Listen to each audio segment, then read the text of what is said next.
حكيم.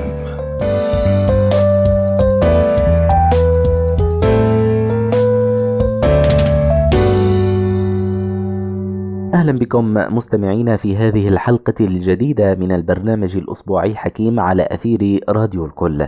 نتحدث اليوم عن السعال أو الكحة التي تحدث في الأوضاع الطبيعية بمعدل مرة أو مرتين في الساعة لتخليص المجاري التنفسية من أي جسم غريب، ولكن قد يحصل نتيجة الإصابة بمرض ما، وغالبا ما يصاحب أمراض الجهاز التنفسي. تقوم المواد المسببة للحساسية الموجودة في البلعوم والمجاري التنفسية على تحفيز الأعصاب لإرسال إشارات إلى الدماغ لتحريض عملية السعال، حيث يقوم الدماغ بإعطاء إشارات للعضلات الموجودة في البطن والصدر لإرسال دفعة قوية من الهواء للرئتين في محاولة لطرد هذا الشعور بالإزعاج. فالسعال هو عرض فقط، أو من الممكن أن يكون علامة على مرض، لكنه ليس مرضا بحد ذاته، لذلك يجب مراقبة الأعراض المرافقة إن وجدت لتشخيص السبب تماما أو اختيار العلاج المناسب. نستمع للتقرير الآتي ونعود معكم مستمعينا لمتابعة موضوعنا مع الطبيب المختص.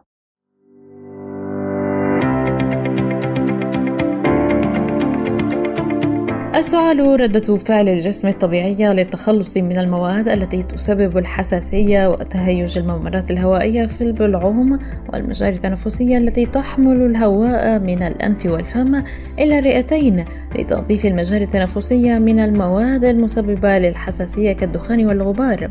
تتكون عملية السعال من شهيق عميق يتلوه مباشرة إغلاق المزمار وجهد زفيري قوي يسبب ارتفاعا ملاحظا للضغط في داخل الرئتين، ثم يفتح المزمار فجأة ويخرج الهواء المضغوط مع أي مادة غريبة في السبيل الهوائي بشكل قوي ومصاحب لضجة. عادة ما توصف الكحة بأنها ناشفة أو جافة، ويشعر المريض وكأنه يوجد جرح أو أشواك في البلعوم أو كحة مع بلغم يصاحبه خروج قشعة. عندما يكون هجوم السعال قويا، من الممكن أن تصل سرعة الهواء عبر الحبال الصوتية إلى 500 ميل في الساعة، وإذا استمر لفترات طويلة يكون مرهقا جدا ويسبب الأرق والصداع أو سلس البول، ومن الممكن أن يؤدي أحيانا لكسور في الأضلاع. وللسعال عدة أنواع، منها السعال الخفيف العرضي وهو أمر طبيعي ومفيد للصحة، والسعال الحاد والذي يستمر لمدة أقل من 3 أسابيع، والسعال المزمن والذي يستمر لمدة أطول من 8 أسابيع عند البالغين و4 أسابيع عند الأطفال.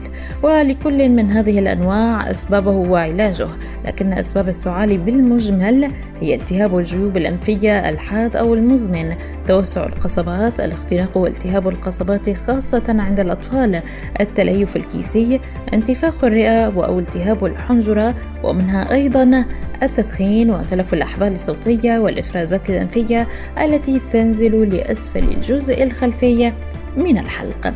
أما عن العلاج فهناك العديد من الأساليب لعلاج السعال، وذلك بالاعتماد على حدة وسبب السعال. فمثلا السعال الذي ينتج عن وجود التهابات فيروسية كنزلات البرد والإنفلونزا لا تفيد المضادات الحيوية في علاجه. يكفي الحصول على الراحة في المنزل وتناول مسكنات الألم إذا لزم الأمر. ومن الأساليب المنزلية التي تساعد على تخفيف السعال تناول المشروبات الدافئة كالحساء والشاي الأخضر وعصير الليمون ومزيج العسل مع الماء الدافئ، وتناول كميات كبيرة من الماء. وتعتبر حالات السعال العرضية أمرا طبيعيا ومفيدا للصحة، لكن إذا استمر السعال لعدة أسابيع أو رافقه خروج مفرزات مخاطية دموية أو ارتفاع درجات الحرارة أكثر من 38 درجة مئوية أو وجود ضيق في التنفس وصعوبة في البلع أو صوت صفير أو وجود كتل أو تورم في الرقبة، فهذه الحالات من الممكن أن تشير لوجود مشاكل صحية بحاجة لعناية طبية، ولا بد من زيارة الطبيب لتشخيص الحالة وإيجاد العلاج المناسب لها.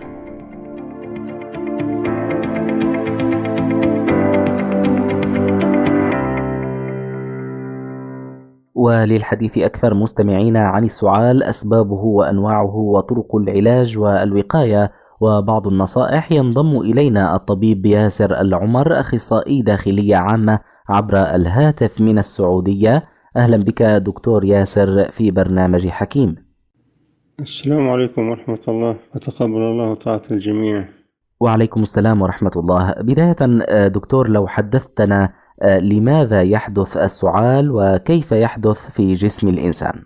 السؤال هو الخروج المفاجئ للهواء من الحنجرة، طبعا يصاحبه صوت معروف للجميع. فالغاية من السؤال بالنسبة للجسم هو أن يخلص المجاري التنفسية، القصبات أو الشعب الهوائي، من الميكروبات أو المهيجات أو الأجسام الغريبة التي دخلت إلى تلك المجاري التنفسية. نعم، ما هي أنواع السعال دكتور، ولو شرحت لنا شرحا مبسطا عن كل نوع من الأنواع؟ وصلنا في السعال إلى قسمين: السعال الحاد والسعال المزمن. السعال الحاد هو الذي يترافق مع نزلة البرد الخفيفة أو يتنازل مع حالة تحسس معينة نتيجة غازات مثل هذه الأيام المعقمات والكلور أو الدخان أو أي شيء يخرج المجاري التنفسية فيحدث السعال.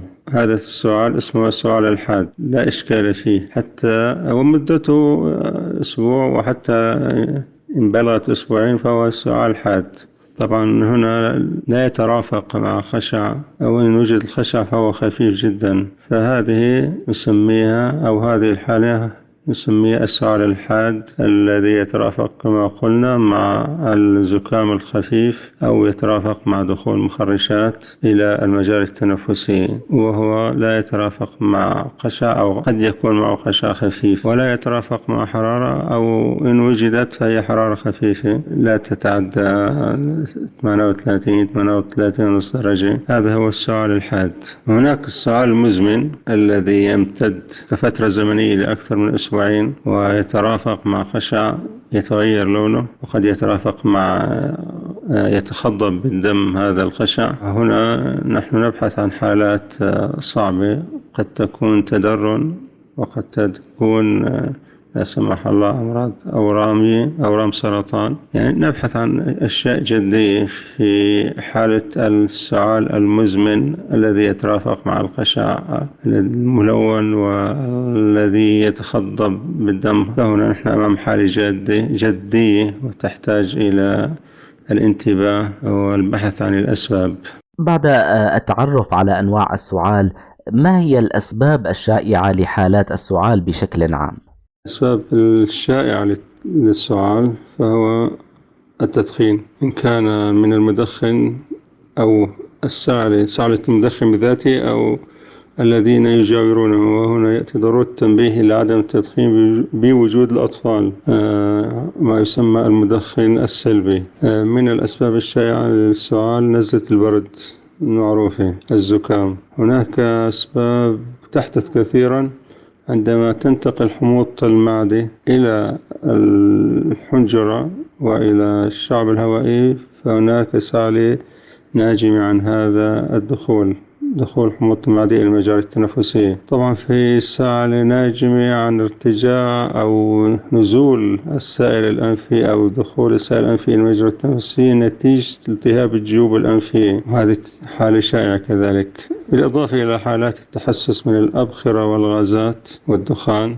دخان هنا أقصد دخان ناجم عن اشتعال الحطب أو غيره، وخاصة وأن هذه الأيام التدفئة في مناطقنا في الشمال تعتمد على الحطب بكافة أنواعه. وهناك السعالة الناجمة عن التهاب العوم والتهاب الحنجرة والتهاب الشعب الهوائية. وأخيرا نصل إلى الحالات الصعبة وقانا الله وإياكم من شرها، السعالة المرافقة لأورام الطرق التنفسية أي السرطانات. وهنا لابد أن ننتبه أن هناك سعالة مستمرة ومزعجة، وهي ليست بخطيرة، إنما خطرها ينبع من تأثير سببها، ونحن ونحن نتكلم هنا عن التدخين، فبما أن الدخان الذي يدخل إلى الشعب الهوائي مستمر، عملية مستمرة، وبالتالي ستكون السعلة مستمرة. نحن هنا لسنا أمام تدرن، ولسنا أمام سرطان، ولسنا أمام أي شيء من هذا النوع، إنما أمام تخريش مستمر للشعب الهوائي، للحنجرة، للبلعوم، للرئتين، وبالتالي يحدث السعال للتخلص من هذه الغازات، من هذه الأبخرة، من هذه السموم التي تدخل إلى الرئتين عبر عملية التدخين، التي لن يجني منها صاحبها إلا المرض والآفات والآهات، بالإضافة إلى الخسائر المادية الكبيرة. وقانا الله جميعا شر هذه العادة السيئة. طبعا كذلك من الأسباب الرئيسية للسعال المزمن حالات الربو. طبعا ذكرنا التدرن، ونذكر الربو، ونذكر الأورام في المجاري التنفسية في الرئتين أو الشعب الهوائي. عند الوصول لدرجة معينة من السعال دكتور لابد من زيارة الطبيب. ما هي المرحلة التي إذا وصل لها الشخص الذي يسعل فيجب عليه مراجعة الطبيب المختص؟ القضية تعتمد على فترة زمنية، فإن كان السعال طويل الفترة، أسبوعين أو أكثر، فعندها يمكن إذا ترافق هذا السعال مع قشع ملون، وإذا ترافق مع حرارة مستمرة، إذا ترافق مع نقص وزن، إذا ترافق مع قشعريرة خاصة ليلية كما يحدث في التدرن، إذا رافقه نقص في الشهية.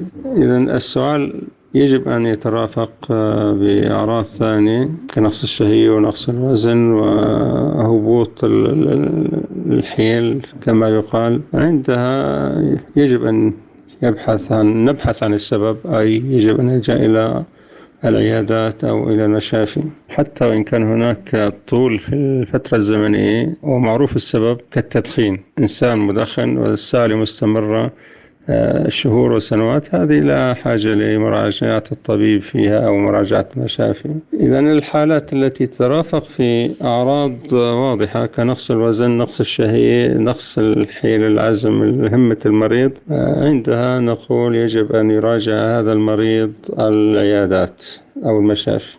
نعم. ما هي الطرق التي يمكن من خلالها تجنب الإصابة بالسعال؟ الوقاية تكون بالابتعاد عن التدخين، والابتعاد عن الأبخرة والغازات، وإن كان هناك التهاب جيوب معالجة التهاب الجيوب، أي مادة محسسة خاصة المنظفات، الكلور الذي كثر استخدامه هذه الأيام، الابتعاد عن هذه الأمور. هذه الوقاية من السعال بشكل عام، يعني بشكل مبسط جدا.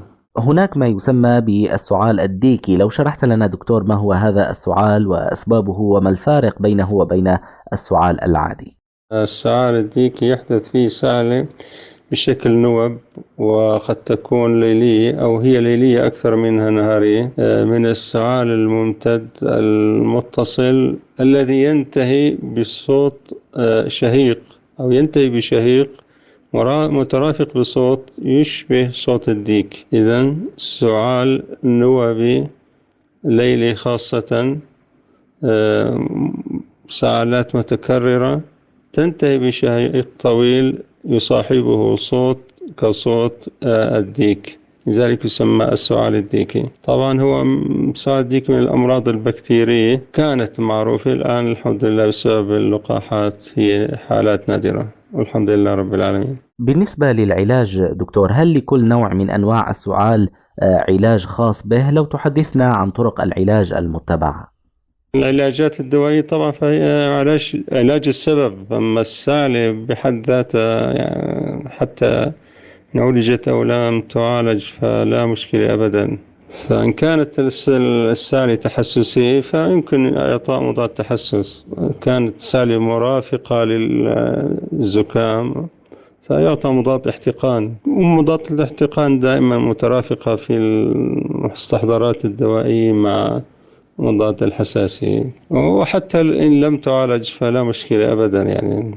فمعالجة السعال الدوائي على الغالب غير مجدية، وينتهي بانتهاء السبب فقط.